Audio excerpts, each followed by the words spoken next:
सभी बंधुओं को जय जय सिया राम। अर्थ सहित श्री सुंदरकांड पाठ के भाग 32 में आपका हार्दिक स्वागत है, आपका हार्दिक अभिनंदन है।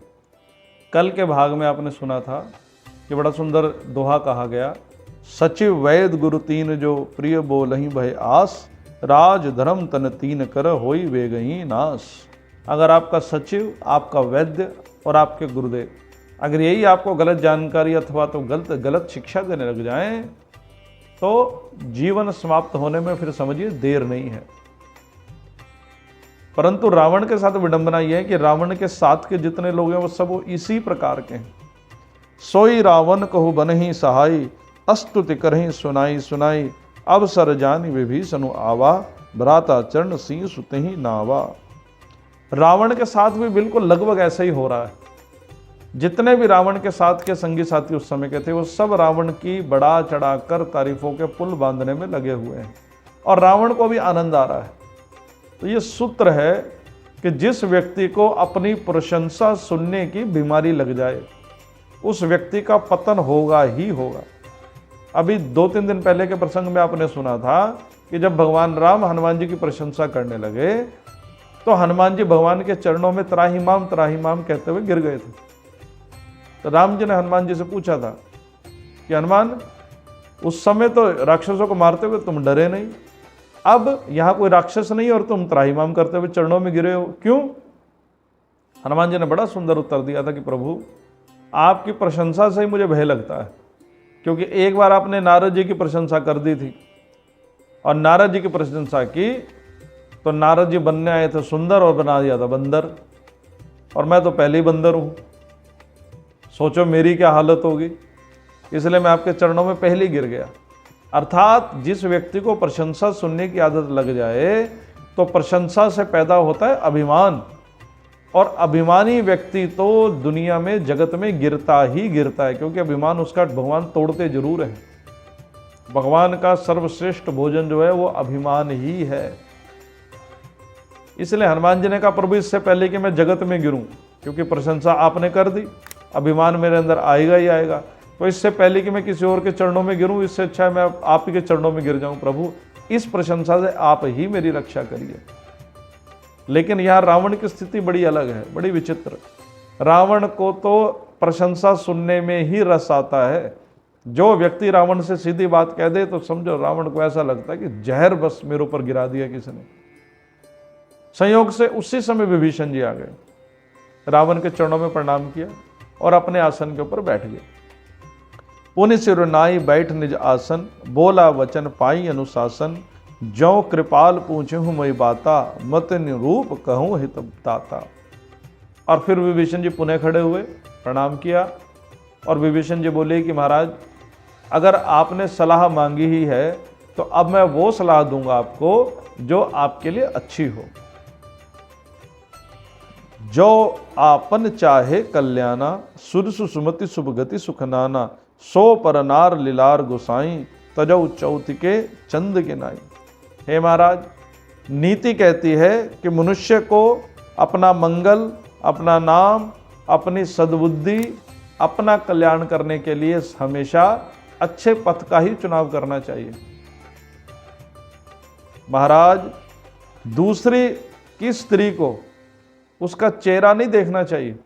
जिस प्रकार चतुर्थी का चंद्रमा देखने से कलंक लग जाता है, अगर किसी दूसरे की स्त्री के मुख को, उसके माथे को आप देखने लगोगे तो अपने ऊपर भी कलंक लगेगा ही लगेगा।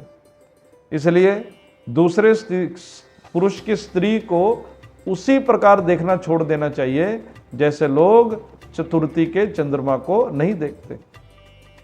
14 भुवन एक पति होई, भूत द्रोह तिष्ठई नहीं सोई, गुण सागर नागर नर जो, अलप लोभ बल कही न को। भले ही 14 भुवन का कोई व्यक्ति स्वामी हो, लेकिन वह अकारण ही दूसरे जीवों से वैर करने लग जाए तो उसके समाप्त होने में देर नहीं होती। भले ही व्यक्ति के अंदर खूब सारे गुण हो, पूरे जगत का कल्याण करता हो, लेकिन फिर भी अगर उसके अंदर अभिमान आ जाए तो भले ही वो सब कुछ कर रहा है अच्छा, लेकिन लोग उसको कभी अच्छा समझते नहीं है प्रभु।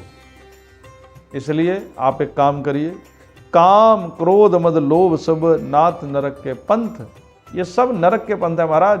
आप कृपा करके उनको त्याग दीजिए। सब परिहरि रघुबीर ही, बजऊ बजई जय संत। वो प्रभु श्री राम जिनके चरणों को ध्यान करते हुए सब संत लोग भजन करते हैं, आप भी उन्हीं की शरण में चले जाइए। और अब जो चौपाइयाँ शुरू हो रही हैं, इसको कहा जाता है सुंदरकांड की गीता।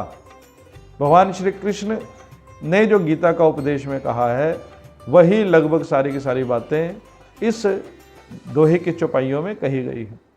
तात राम नहीं नर भूपाला, भुवनेश्वर कालऊ कर काला। हे भाई, श्री राम केवल मनुष्यों के राजा नहीं, वे समस्त लोकों के राजा हैं।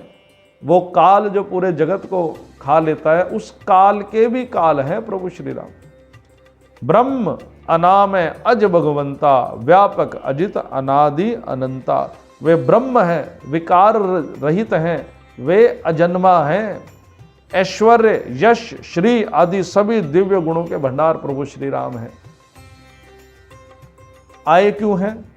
गो द्विज धेनु देव हितकारी, कृपा सिंधु मानुष तनुधारी। वे कृपा निधान भगवान पृथ्वी पर धरती माता, ब्राह्मण, गायें, इन सब की रक्षा करने के लिए आए हैं। जन रंजन भंजन खल भ्राता, वेद धर्म रक्षक सुनु भ्राता। कि दुष्टों का नाश करके वेद को, धर्म को, इनकी रक्षा करने के हेतु से ही भगवान इस धरती पर अवतरित हुए हैं। ताहि बैर तज नाय माथा, प्रंतारित भंजन रघुनाथा। देहु नाथ प्रभु कहूँ बै देही, भजऊँ राम बिनु हेतु स्नेही। हे महाराज, ऐसे भगवान से व्यर्थ का आप वैर जो है वो त्याग दीजिए, क्योंकि भगवान जो है वो प्रणतपाल हैं, प्रणतारति। आप एक बार उनके शरण में जाएं, भगवान पूछेंगे नहीं कि आप क्या करके आए हो। बैर को त्यागिए और सीता जी को आदर सहित उनको सौंप कराइए। शरण गए प्रभु ताहु न त्यागा, विश्व द्रोह कृत अगजई लागा। जासु नाम त्रय ताप न सावन, सोई प्रभु प्रकट समुझ जिए रावण। हे महाराज, पूरे जगत से किसी ने बैर कर रखा हो, ऐसा दोष भी, ऐसा पाप भी उसको लगा हो, प्रभु श्री राम कभी पूछते नहीं है कि तुम क्या करके आए। ऐसे भगवान प्रभु श्री राम के रूप में अवतरित हो चुके हैं, मनुष्य रूप में हैं। उनका भजन करिए प्रभु, और सीता जी को आदर सहित सौंप कराइए। बार बार पद लागऊं, विनय करूं दसीस। परिहरि मान मोह मद, भजऊ कौशलाधीश। हे महाराज, मैं बार बार आपके चरणों में प्रणाम करके आपसे प्रार्थना कर रहा हूं कि अपने मन के इस कुविचारों को समाप्त करिए, भगवान राम के चरणों का ध्यान कीजिए। मुनि पुलस्त निज शिष्य सन, कही पटई यह बात। तुरंत समय प्रभु सन कही, पाई सुअवसर तात। और महाराज, आप ये मत समझिएगा कि ये शब्द मेरे ही हैं, ये शब्द किसी और ने नहीं। ये मुनि पुलस्त में हमारे दादाजी ने चिट्ठी भेजी है अपने दूत के हाथ, और मुझे मुख्य रूप से कहा कि ये सारी बात तुम रावण को समझा देना। इसलिए महाराज, अपने घर के बड़े बुजुर्गों की बात मैं आपसे कह रहा हूँ, हो सके तो इस बात को मानिए। लेकिन रावण ने माना कि नहीं माना, ये अगले भाग में सुनिएगा। तब तक के लिए आप सबको मेरी ओर से जय जय श्री राम।